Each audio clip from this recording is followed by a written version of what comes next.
Definitely भाई, आज यहाँ पर इंडियन फुटबॉल के अगले नेक्स्ट अगर 2 साल के फ्यूचर की बात करें तो उसके लिए आज एक बहुत बड़ा निर्णायक घड़ी हुई यहाँ पर थी। और डेफिनेटली भाई यहाँ पर अगर हम ड्रॉ की बात करें तो आज 2 ड्रॉज थे। सबसे पहले यहाँ पर वर्ल्ड कप 2026 के क्वालिफाइंग राउंड 1 और 2 के ड्रॉज हमको यहाँ पर देखने को मिले। और इसी के साथ हमको यहाँ पर आने वाले ह्वांगझू में जो सितंबर, आई थिंक 22 सितंबर से 10 अक्टूबर तक जो यहाँ पर एशियन गेम्स होने वाले हैं वो हमको यहाँ पर देखने को मिले हैं। और सबसे पहले अगर तुम्हारे सामने स्क्रीन पर 2026 के बारे में हम बात करने वाले हैं, कैसे आज इंडियन फुटबॉल के लिए 2026 के वर्ल्ड कप का एक रोड मैप हमको तैयार होता हुआ मिल गया है। बस हमको उस पर एक अच्छी तरीके से चलना है। हमको कहीं ना कि अपने यहाँ पर ऑब्जेक्टिव्स और चेक पॉइंट्स बता दे कि भाई कहाँ कहाँ नाका है। हमको बस कहीं ना कहीं बिना डिस्ट्रैक्ट हुए अपने मंजिल की तरफ पहुँचना है यहाँ पर। और देखो यहाँ पर अगर हम सबसे पहले 2026 के वर्ल्ड कप का जो हमारा, देखो यहाँ पर आपको सबसे पहले थोड़ा सिस्टम समझना पड़ेगा। 2026 में 32 टीम नहीं बल्कि 48 टीम खेलने वाली हैं। ऐसे में यहाँ पर एशिया को जो टीमें स्लॉट जो मिलता है वो 4.5 था, लेकिन अब वो बढ़ाकर 8.5 हो गया है। यानी कि 8 टीम तो एशिया से कंफर्म जानी ही है। ऐसे में यहाँ पर सवाल ये खड़ा होता है कि क्या इंडिया ये जो एक्स्ट्रा, ये जो 100% और बढ़ोतरी हुई है, क्या यहाँ पर जो एक्स्ट्रा हमको 4 सीट मिली है, क्या उसका फायदा उठा सकते हैं? कंसिडरिंग द फैक्ट कि यहाँ पर चीज़ें 2023 में जब इतनी अच्छी हैं तो क्या हम उस बिल्डअप को इतना बढ़िया कर सकते हैं कि 2024 और 25 में यहाँ पर हम उसको बढ़िया से ग्रैब कर सकते हैं? अब देखो यहाँ पर सिस्टम ये है कि एशिया कॉन्फेडरेशन में 45 टीम पार्टिसिपेट करने वाली है इस पूरे वर्ल्ड कप के प्रोसेस में, और 8 स्लॉट हैं या 8.5 मान लो। ऐसे में यहाँ पर सबसे पहले ये होता है कि पहली 27 टीम को, जो फीफा रैंकिंग के हिसाब से टॉप 27 टीम्स है, उनको कर दिया साइड। अब क्योंकि यहाँ पर इंडिया एशियन कॉन्टिनेंट में टॉप 18 में आता है तो यहाँ पर पॉट 2 में लास्ट में आई है टीम इंडिया। यानी कि पहले 3 जो पॉट है, पॉट 1 की बात करें 1 से 8, अगर पॉट 2 की बात करें तो यहाँ पर अगली 9 टीमें, उसके बाद पॉट 3 की बात करें तो अगली 9 टीमें, ऐसे यहाँ पर 3 पॉट बने हैं। जो चौथा पॉट है, अब आपको बता दिया 45 टीम है, 27 टीम ऑलरेडी 3 पॉट में बट चुकी है, बाकी की 18 टीम आपस में भिड़ेंगी और वहां से डिसाइड होगा कि पॉट 4 में कौन सी टीम आने वाली है। तो आखिर में होता क्या है कि यहाँ पर क्योंकि इंडिया पहले ही पॉट 2 में जा चुकी है, यानी कि उसको राउंड 1 खेलने की जरूरत नहीं है। राउंड 1 किसको खेलने की जरूरत है? जो कि आप यहाँ पर अपने इस समय जो स्क्रीन पर जो टेबल बनी है उसमें आप देख सकते हो कतर है, इंडिया है, कुवैत है और यहाँ पर अफगानिस्तान/मंगोलिया है। क्योंकि यहाँ पर जो पहला वर्ल्ड क्वालिफाइंग राउंड 1 मैच है वो यहाँ पर अफगानिस्तान वर्सेस मंगोलिया है। एक होम गेम अफगानिस्तान में होगा और एक होम गेम यहाँ पर मंगोलिया में होगा, और दोनों में से जो जीत के निकलेगा वो इस ग्रुप ए में आ जाएगा। अब ये तो हो गया। अब देखो सबसे पहले थोड़ा बॉल नॉलेज की छोड़ के थोड़ा मैथ्स पे बात करते हैं। देखो 25% की प्रोबेबिलिटी होगी अगर हम किसी भी 4 स्थानों में से एक स्थान की प्रोबेबिलिटी को चेक करेंगे कि अगर 1 2 3 4 इंडिया रैंक 1 पे आएगा, इसकी क्या प्रोबेबिलिटी है? बिना किसी बॉल नॉलेज के 25%। इसका मतलब अगर हम टॉप 2 की बात करें, क्योंकि अब हमारे पास यहां पर आप देखो कि 4 टीम्स के 9 ग्रुप्स हैं, ऐसे ग्रुप ए, ऐसे करते करते हमारे पास 9 ग्रुप्स हैं। इसका मतलब यहां पर टॉप 2 टीम्स क्वालिफाई करेंगी हर एक ग्रुप में से, जिसके बाद हमारे पास 18 टीम्स आ जाएंगी और फिर उस 18 टीम के बाद हमारे पास 3 ग्रुप आएंगे 6 टीम्स के साथ। एंड इंडिया 2022 के वर्ल्ड कप क्वालिफायर्स में यहीं पर ही बाहर हो गई थी, क्योंकि इस 6 वाले ग्रुप में भी फिर टॉप 2 टीम्स जाती हैं और वो टीम्स यहाँ पर क्वालिफाई करती हैं डायरेक्टली वर्ल्ड कप 2022 के लिए। तो यहाँ पर 2026 के लिए वो क्वालिफाई कर जाएंगी। देखना पड़ेगा कि भाई किस तरीके से यहाँ पर सिस्टम बिठाया जाएगा। सबसे पहले हम लोग बात करेंगे यहाँ पर इंडिया की। हमें यहाँ पर इतना आगे जाने की जरूरत नहीं, क्योंकि जो वो 6 ग्रुप वाला है ना वो 2024 में होगा। तो हमको इससे मैटर नहीं करना चाहिए, हमारी इससे नहीं फटनी चाहिए कि 2024 में क्या होगा। हमारी फटनी इससे चाहिए कि 2024 तक हम क्या करने वाले हैं, क्योंकि काम बहुत सारा है। हमको सिर्फ एक चीज करनी है, डिस्ट्रैक्ट नहीं होना है। हमारे पास कन्विक्शन है, हमारे पास कमिटमेंट है, हमारे पास टैलेंट है, हमारे पास एफर्ट है, हमारे पास फैन बेस है, हमारे पास नियत है और हमारे पास कहते हैं ना there is a will there is a hope. खैर सबसे पहले हम यहाँ पर बात करते हैं कि सिस्टम किस तरीके से बिठाया जाने वाला है। देखो यहाँ पर हमारे पास 4 टीमें आ गई, जैसे हम प्रोबेबिलिटी पे थोड़ा गेम खेल रहे थे। इसका मतलब इंडिया को अगर टॉप 2 में क्वालिफाई, मतलब टॉप 2 में आना है आगे बढ़ने के लिए, तो सिंपल बात है, 50% की प्रोबेबिलिटी है भैया। यानी कि 50% मतलब उतनी ही प्रोबेबिलिटी जितना एक सिक्का उछालने की है। जितना एक सिक्का आप उछालोगे जितने परसेंट हेड आने की प्रोबेबिलिटी है उतनी यहाँ पर टेल्स आने की प्रोबेबिलिटी है। लेकिन यहीं पर ही तो अब बॉल नॉलेज को एंटर करवाना पड़ेगा, क्योंकि अब जो हम आगे बात करने वाले हैं वो ये डिटरमाइन करेगा कि इस 50% से इंडिया के चांसेस 40 की तरफ, 30 की तरफ आने चाहिए या फिर 60 की तरफ, 70 की तरफ। और ये हम रेफरेंस पॉइंट लेके चल रहे हैं, 50% चांस हो भी सकता है और नहीं भी।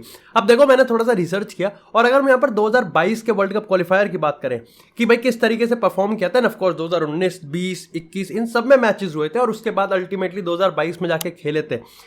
देखो यहां पर आपको समझना चाहिए कतर होस्ट था, तो कतर यहां पर डेफिनेटली क्वालिफाई करने वाला था, लेकिन उसके साथ भी कतर की आप क्वालिफाइंग राउंड में परफॉर्मेंस की बात करोगे वो भी काफी ज्यादा सही थी। कुवैत की बात करें तो कुवैत की परफॉर्मेंस भी काफी ही ज्यादा सही थी। अफगानिस्तान की बात करें तो मैं आपको बता दूं अफगानिस्तान उसी ग्रुप में था, खैर ग्रुप में तो कतर भी उसी ग्रुप में था जिसमें इंडिया था, और इंडिया से जस्ट नीचे अफगानिस्तान ही था। जहां इंडिया के टोटल वो 6 ग्रुप वाले कहते हैं ना जो लास्ट पड़ा होता है वर्ल्ड कप क्वालिफाइंग में, वहां पर 7 पॉइंट थे, अफगानिस्तान के 6 पॉइंट थे। म्यांमार की लाइक मंगोलिया की बात करें तो मंगोलिया अपने ग्रुप में भी लास्ट या सेकंड लास्ट था, जो कि क्वालिफाई नहीं करे थे। तो अल्टीमेटली अगर हम इस ग्रुप की बात करें तो यहाँ पर सिर्फ कतर ने क्वालिफाई किया था वर्ल्ड कप में। इसका मतलब आप समझ रहे हो यहाँ पर कि अगर हम इस ग्रुप की बात करें तो इस ग्रुप में एक भी ऐसी टीम नहीं है जो कि फिसट्टी है। जी समझ रहे हो, फिलट्टी टीम तो कोई नहीं है, स्कोर करने वाली सारी टीम है। लेकिन यहीं पर ही अब बदलते हालात को थोड़ा सा काम करना पड़ेगा। 2019 की बात करें और वैसे अगर बात करें तो कतर से हम सिर्फ 2 मैच में से 1 गेम हारे हैं, ड्रॉ कर सकते हैं। और करंट अगर करंट सीन की बात करें तो कतर को मैं ये नहीं कह रहा कि हम तो बिल्कुल हरा ही देंगे और जाके बिल्कुल हमको लड़ना पड़ेगा, नहीं। द पॉइंट इज कि हमको कतर के अगेंस्ट पॉइंट लूज नहीं करने हैं। There are 2 different things, you go for a win and you go to avoid a loss. तो हम जाएंगे लॉस को अवॉइड करने के लिए।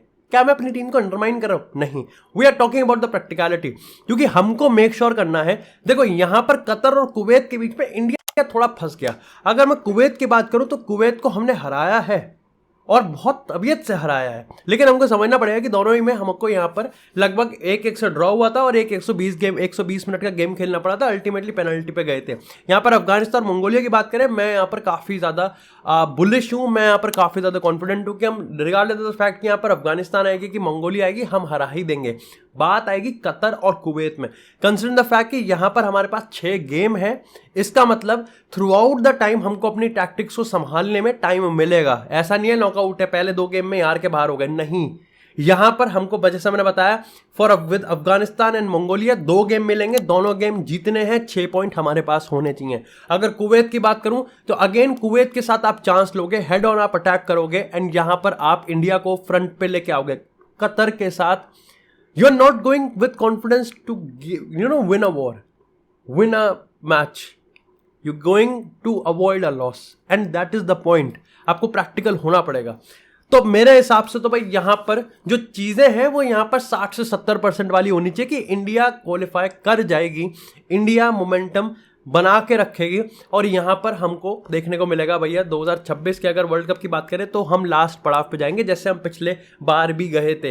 एंड वहाँ पर भी डरने की कोई बात नहीं है, वो तब की तब देखेंगे 2024 में। खैर इसी के साथ यार अब बात करते हैं थोड़ी सी एशियन गेम्स ह्वांगझू में जो होने वाले हैं। अगर मैं वुमेन्स टीम की बात करूँ तो वो भी यहाँ पर चाइनीज ताइपे के साथ मतलब 3-3 के वहाँ पर ग्रुप बटे हैं।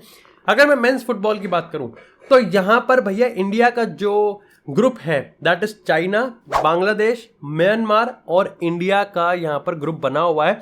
अब मैं थोड़ा सा रिसर्च किया 2018 में जो कि इंडोनेशिया में हुए थे एशियन गेम्स, जब मैंने वहाँ देखा तो ये तीनों ही टीम्स ने अच्छा परफॉर्म किया था।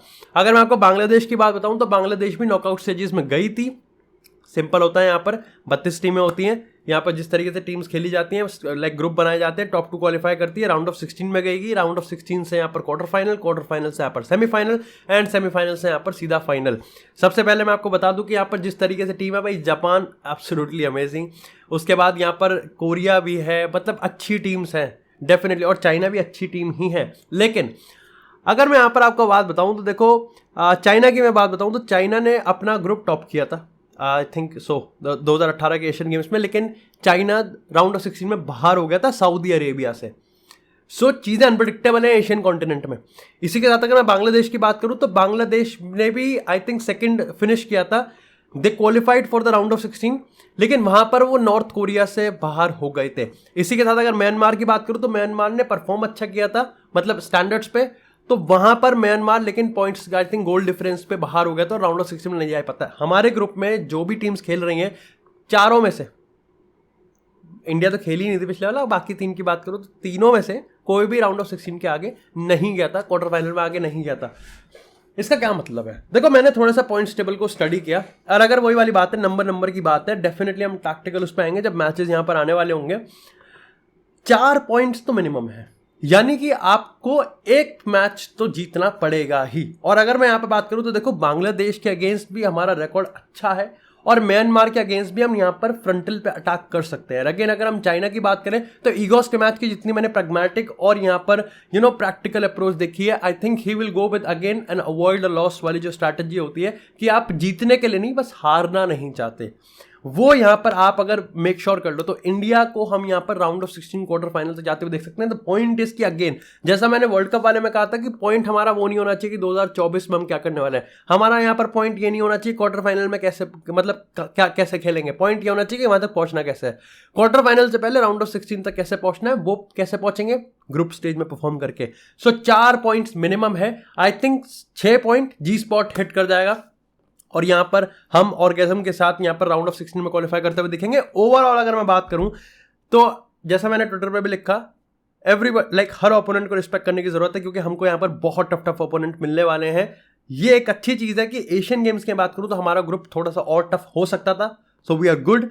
इंडियन टीम बेटर है, सुनील छेत्री है यहाँ पर, मतलब ऑफकोर्स हमारा जो मैं कह रहा हूँ ना, जो टैलेंट पूल है वो बहुत ज़्यादा इमेंस है, बहुत ज़्यादा स्किल्ड है, और उसमें भी जब आप सुनील छेत्री, गुरप्रीत सिंह और संदेश जिंगन का आप एक्सपीरियंस ऐड करोगे, और आप यहाँ पर ईगोस के मैच की बात करो तो वो खुद इस टीम को लीड करने वाले, विच शोज कि यहाँ पर किस तरीके से जो पॉइंट, मतलब जो ऑब्जेक्टिव है ना, वो अपना है। हमारा ए अंडर 23, 24 कुछ मतलब नहीं रखता, वैसे अंडर 24 हो गया है क्योंकि 1 साल ये डिले हो गया है, हमें इससे कोई मतलब नहीं होता। ये गेम हमारा है, ये गेम इंडिया का है, और इंडिया ने जिस तरीके से यहां पर अर्न किए place, it's going to be bonkers भाई, जिस तरीके से इंडिया को सपोर्ट मिलने वाला। और एब्सोल्युटली मैं जिस तरीके से तुमको सरल भाषा में समझा सकता था, मैंने एक यहाँ पर एफर्ट मारा है। Thank you so much guys for watching this episode. अगर आपको एपिसोड पसंद आया तो एपिसोड को लाइक करें, चैनल को सब्सक्राइब करें, आपको इसी तरह फुटबॉल से एक्सक्लूसिव कंटेंट मिलता रहेगा। तब तक के लिए यार, stay tuned, stay safe, and I will see you guys in the next episode.